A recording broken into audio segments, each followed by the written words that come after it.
Aujourd'hui, à Histoire de camionneur, Je me réveille, j'avance dans le salon, je rouvre le store, puis là, je voyais ça blanc. Moi, c'était blanc, là. Dans ma tête, il neigeait, là, à plein ciel. Là. et les véhicules de déneigement au Québec.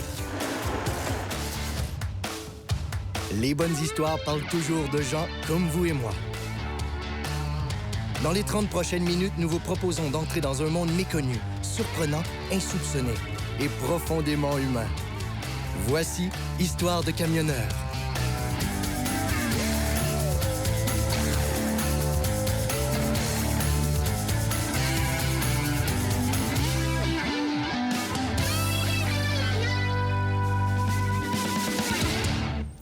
Bonjour, Mesdames, Messieurs, et bienvenue à la première d'Histoire de camionneur. Vous savez, dans cette série, on vous présente à la fois des gens qui sont comme vous et moi, mais aussi des gens qui font un métier tout à fait particulier. D'ailleurs, cette semaine, on se retrouve à Saint-Joseph-de-Beauce, alors qu'on vous parle de camionneur qui fait à la fois de l'excavation, du vrac et surtout du déneigement. Et imaginez-vous, avec l'hiver qu'on a eu, cet homme-là n'a pas manqué d'ouvrage. Toujours est-il qu'en plus, c'est un maniaque de compétition, et ce, autant l'hiver que l'été. Alors, allons le retrouver. Mon nom est Benoît Gagné, j'ai 50 ans. Je suis dans le domaine de l'excavation et du déneigement. Ça fait 35 ans. Et on me surnomme Ben Summit à cause de ma motoneige. Moi, je viens de Saint-Joseph-de-Beauce. Mon père est venu au monde à Saint-Gilles-de-Beauce, qui est un village pas loin. Je voyais que j'avais pas grand-chose à faire à l'école. Donc, j'ai embarqué avec mon père dès l'âge de 15 ans. Je regrette pas ce que j'ai fait. Même, je suis content de l'avoir fait. Mon père, lui, il bûchait dans le bois. À un moment donné, en 47, il a décidé de s'acheter un camion, un premier camion. Il s'est mis à transporter de la pitoune. C'était chargé à la main, déchargé à la main. Et de là, au fur et à mesure, il s'est acheté un deuxième camion. Il a encore fait ça jusqu'en 1960. Et de là, Patrick Gagné a commencé en 1960. Patrick Gagné, fils. Quand mon père a commencé en 1960, il a commencé à faire de la construction de routes. Il a embarqué dans ce domaine-là presque tout de suite. Donc, moi étant jeune, dans les années qui ont suivi, je suivais mon père un peu partout. On n'a eu aucun cours. Là. Le cours, c'est notre père, mon père qui nous l'a donné. On a appris de lui. Puis ça a toujours été comme ça. Sur la machinerie aussi, on a appris de lui. En 87, mon père voulait arrêter. Donc, j'ai pris les commandes de la compagnie en 1987. J'ai embarqué dans le déneigement des routes. Ça a été dur parce que c'est un domaine que je connaissais pas, le déneigement des routes. Donc, il a fallu travailler très, très fort, jour et nuit. Je pourrais dire jour et nuit, là, pour en arriver à des bons résultats à un moment donné. Bon, allez, on va faire la maintenance là-dessus aujourd'hui. Là. On va checker différentes choses après ça. Là. On est environ 10 employés. Il a fallu que je bâtisse un garage en 87, quand j'ai acheté ça, parce que mon père, c'était beaucoup trop petit. L'été, c'est de l'excavation uniquement, sûr. L'hiver, c'est parfois les deux, là. Le déneigement et l'excavation. Là. On fait des travaux ici, on fait des travaux beaucoup en ville aussi, à Québec, un peu des alentours, là. On est souvent à Québec. Je suis un perfectionniste de nature. Pour ceux qui me connaissent, ils savent que c'est ça. Là. Donc, moi, quand je monte à mes fils, je veux que ça soit comme ça. Puis des fois, on n'est pas tout le temps sur la même longueur d'onde. Mais ça, c'est pas grave, ça fait partie de la game. Là. Puis ils apprennent de même aussi. Là. Ils finissent par apprendre comme ça parce que moi, je suis comme ça. Comme c'est souvent le cas, la conjointe est impliquée dans les affaires du mari camionneur, plus souvent qu'autrement dans la comptabilité. Oui, bonjour, j'aimerais parler à Claude, s'il vous plaît. On travaille, moi, mon mari, avec les 2 enfants. Ma journée, moi, je suis ici tout l'avant-midi, je réponds au téléphone, je reçois les gens. Je communique aussi avec les employés, des fois par radio. J'ai des choses à leur communiquer. Je suis ici la plupart du temps jusqu'à 5 heures. Disons que l'été, c'est l'excavation, tandis que l'hiver, c'est autre chose, c'est le déneigement. L'hiver, c'est sûr qu'à un moment donné, c'est plus difficile un petit peu parce que c'est 24 heures par jour, c'est 7 jours par semaine. Des fois, il va faire des activités la fin de semaine, surtout cet hiver, c'est pas toujours évident. La plupart du temps, il faut qu'il cancelle ses projets. Mais c'est un métier qu'il a choisi, puis ça passe avant tout.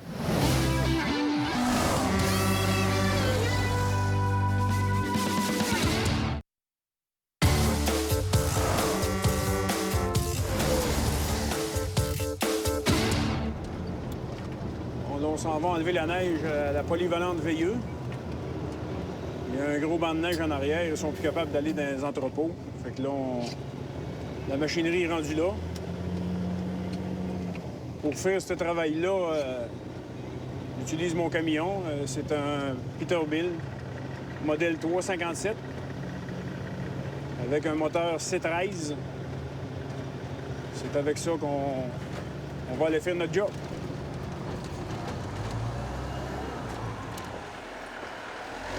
Quand la neige commence, bien là, il faut faire le tour des clients. Puis quand ça n'arrête pas, il faut recommencer et recommencer jusqu'à ce que ça finisse. Ça fait de grandes journées.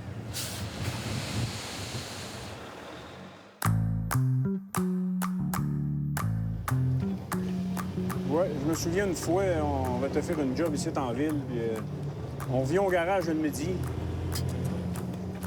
Il y a un de mes hommes, entre autres, là, il se pack à côté du garage. Moi, j'arrive quelques minutes après. Tout à coup, j'étais en avant de lui, à peu près une dizaine de pieds. On se parlait là. Il sort son sac à lunch. Il met ça sur le hood de son pick-up. Là, tout d'un coup, je vois arriver un oiseau.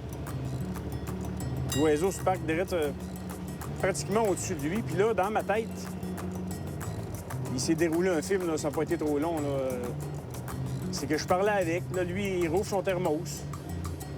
Il prend une gorgée. C'était sa soupe. Il tenait le thermos dans ses mains. Là, moi, j'ai jeté un autre coup d'œil en haut. Là, j'ai dit, ça se pourrait-tu? Ça se pourrait-tu que ça arriverait? Dans ma tête. Tout à coup, l'oiseau a décidé de domper. Ça tombe direct dans le thermos. Carrément dans le thermos. Là, j'ai pas besoin de vous dire que moi, j'ai parti à rire. Puis lui, bien, il a fait l'inventaire de la sacristie assez rapidement. Là. Ça n'a pas été trop long. Là. Ça fait quelques années de ça, là, puis je pense encore à ça. Là. Quand je vois un oiseau sur un fil, c'est la première idée qui me vient en tête. Là. Le gars, il avait eu le voyage dans son thermos. Là. J'avais trouvé ça très drôle. Mais lui, il avait trouvé ça un petit peu moins drôle.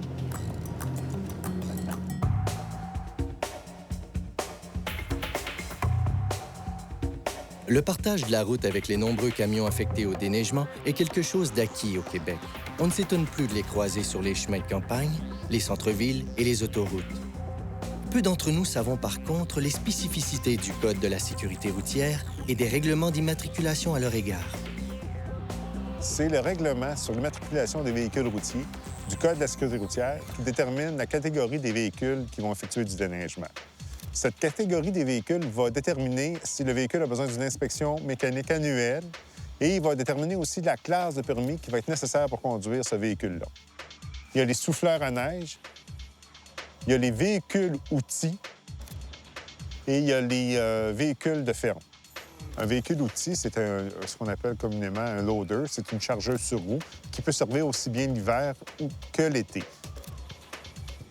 Il y a aussi les chenillettes qui font les trottoirs, qui sont des véhicules outils de déneigement. On a la souffleuse à neige que tous les Québécois connaissent, qui sert à envoyer la neige sur des espaces assez distants. Il y a aussi le véhicule de ferme, qui appartient à un agriculteur pour déneiger les cours privés. Il y a aussi les camions de plus de 3000 kilos, qui sont équipés d'une gratte à l'avant et d'un espace de chargement à l'arrière pour mettre du sable ou du gravier qui vont étendre sur la route en grattant le chemin. Il y a le véhicule commercial, propriété d'un individu qui va nettoyer les entrées des particuliers contre rémunération. Il y a aussi le véhicule personnel, le véhicule de promenade équipé d'une gratte à l'avant qui va servir à un individu à simplement nettoyer sa propre entrée.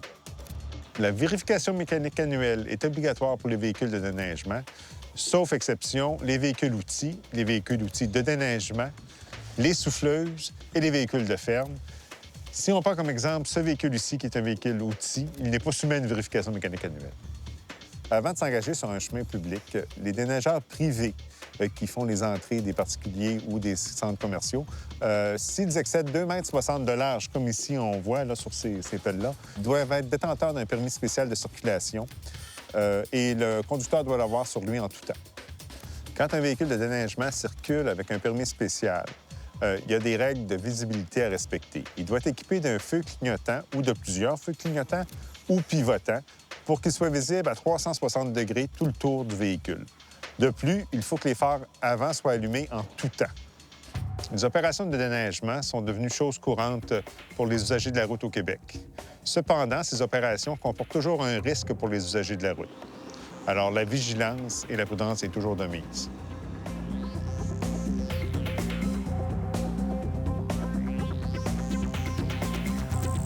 Ce segment vous a été présenté par Contrôle routier Québec.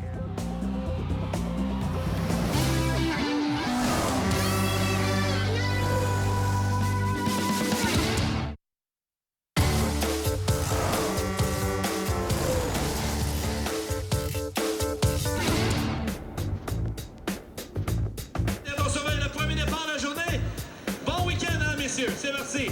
Bon départ pour Yann Lafontaine. De l'accélération de camion Saint-Joseph, c'est des gens qui m'ont approché il y a déjà 4 ans. Là. Ça va être ma 5e édition cette année. Ils m'ont approché pour que je parte une compétition d'accélération à Saint-Joseph. Ils m'ont demandé ça 2-3 ans. Je voulais pas. J'en avais assez là, avec la compagnie. Finalement, j'ai dit oui. C'est parti. 53, 51. Carl Beaulac de 51 en blanc.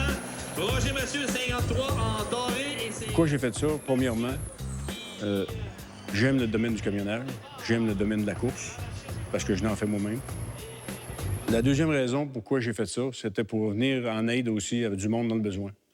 Ça a été la priorité pour les dragues de camions. Je suis commanditaire parce que je pense que c'est un événement qui est très, très important pour notre ville, pour notre région. Bien, Normand, lui, ce qu'il aime là-dedans, c'est qu'on donne à des organismes qui ont besoin.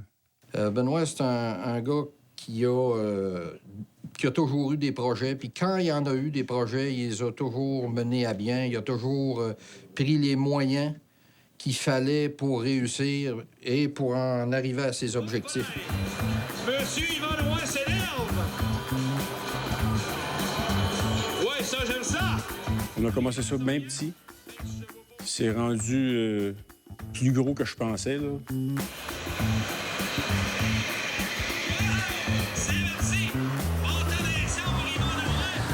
Quand Benoît est dans l'organisation, c'est quelque chose qui va réussir parce que c'est une personne très déterminée à réussir. Puis ce qui est le plus plaisant là-dedans, c'est quand je fais la remise des dons. C'était la première fois que j'assistais à ça, puis j'ai réalisé là, que l'importance de l'activité et aussi la générosité de Benoît de faire beaucoup de dons. Je pense qu'il a distribué à l'entour de 40 ou 50 000 cette journée-là. Quand on lui donne l'argent, là, c'est incroyable de le voir, le visage changer. Là. En 4 ans, on a 100 000 piastres de dons donnés à différents organismes en 4 ans, ce que j'aurais jamais pensé. On a été capable de le faire. L'année passée, il a fait très beau. Ça nous a donné un bon coup de main. Non, ça, c'est une affaire que je vais continuer, là, puis je vais essayer de transmettre à d'autres pour que ça continue, pour aider du monde. Il y a beaucoup de monde qui ont besoin, puis c'est une activité qui fait que ça aide du monde dans le besoin. Je parle avec quelqu'un qui est allé au CHUL à Québec pour à cardiologie pour les enfants. Puis quand la personne a rentré au CHUL, il a vu un portrait de l'accélération de camion Saint-Joseph avec un mot « Merci, accélération de camion », parce qu'on a tout près de 40 000 de donner à eux autres en 4 ans. Fait qu'avec cet argent-là, ils ont acheté une machine qu'ils voulaient s'acheter. Avec cet argent-là, ils ont pu l'acheter. Donc, c'est quelqu'un qui était là. Je savais même pas que c'était là. Fait que quand on entend des affaires de main, c'est plaisant. C'est la récompense. L'implication de Benoît laisse des traces, comme par exemple cette estrade naturelle à flanc de colline appelée Colisée de Rome, qui offre une vue imprenable sur le site d'accélération. Comme si cela n'était pas assez, Benoît s'occupe aussi du Challenge Canada USA, la plus grosse compétition de motoneige sur glace qui existe. Il y cumule les fonctions de directeur des courses et, naturellement, de préposé au déneigement.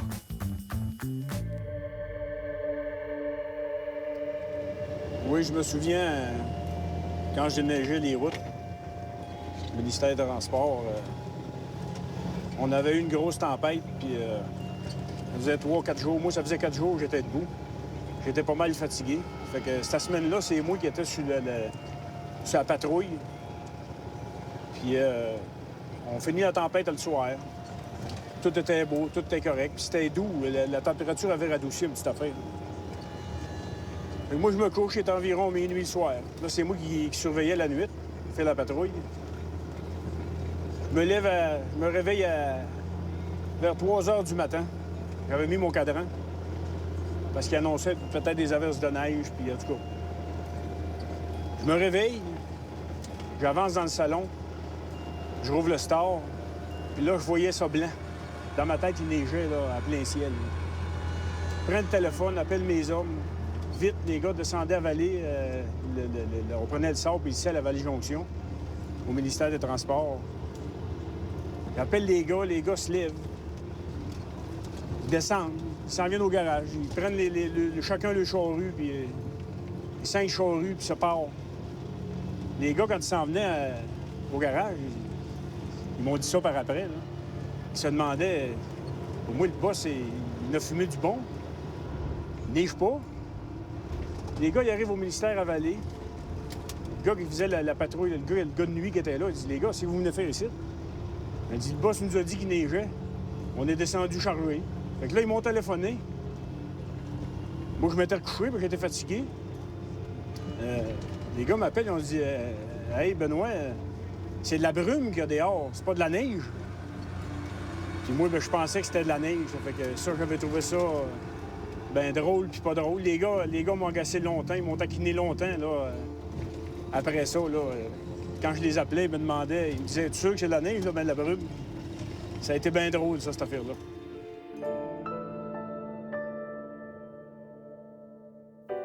Ben, je pense que mon père est fier de ce qu'on est rendu aujourd'hui, la compagnie Patrick Gagné-Fils. C'est sûr que quand j'ai acheté puis que j'ai entrepris les chemins d'hiver puis tout ça, il était pas trop d'accord avec ça, lui, là. Parce que là, lui, il voyait de la misère, il voyait entretenir les chemins. Mais après tout ça, là, je pense qu'il est bien content de ça. Grossir, je penserais pas. On va rester comme on est là. On a un bon petit setup de compagnie.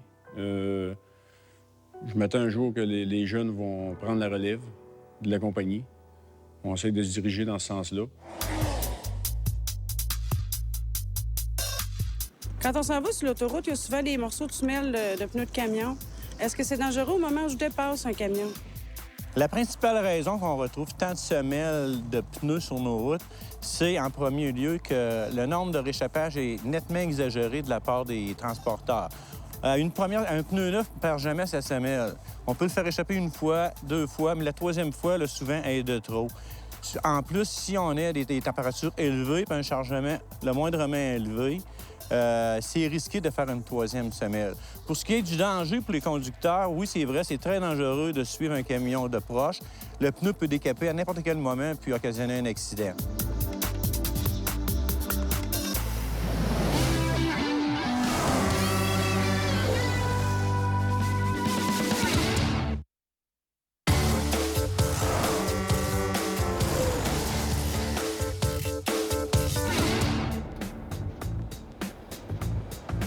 Benoît Gagné, comme bien des camionneurs, est un passionné.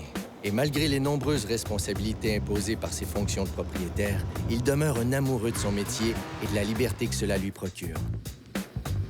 C'est un maniaque de motoneige. Fait beaucoup de drague. Et c'est la vitesse, puis c'est d'aller toujours beaucoup, beaucoup plus vite, puis de gagner. L'année passée, là, avec mon Mustang Saline. Ça va donner un coup. Mustang Saline.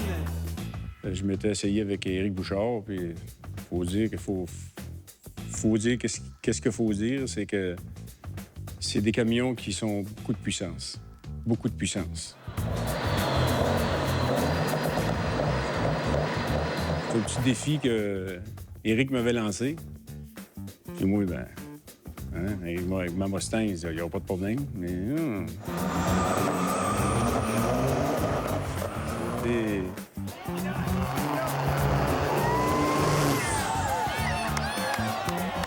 je suis obligé de dire qu'il m'a battu. Le gagnant, Éric Bouchard! Ça, c'est je dirais, le meilleur passe-temps que j'ai pas, là. après les dragues, mettons, là, puis tout ça. Là. Mais ça, c'est ma voiture, c'est mon bébé. Quand je pars avec ça, puis qu'on baisse le top, on s'en va en convertible, moi, il n'existe presque plus. Là. Ah, moi, mon métier, au complet, c'est de la passion. Le déneigement, l'excavation. Il n'y a pas de job là, que j'aime ce métier-là.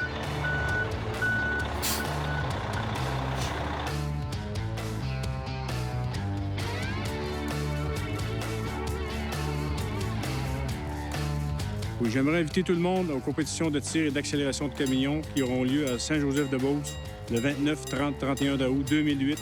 C'est un rendez-vous. Lors de notre prochain épisode à Histoire de camionneurs... Il y avait les bras étirés par en avant. Je le regarde, monsieur, je dis, y a-t-il quelque chose qui ne fonctionne pas? Le monsieur dit, non. Il dit, je prends l'énergie des montagnes.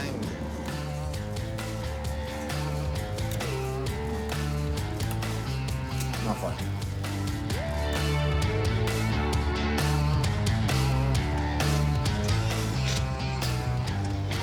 Voilà, ouais. C'est beau.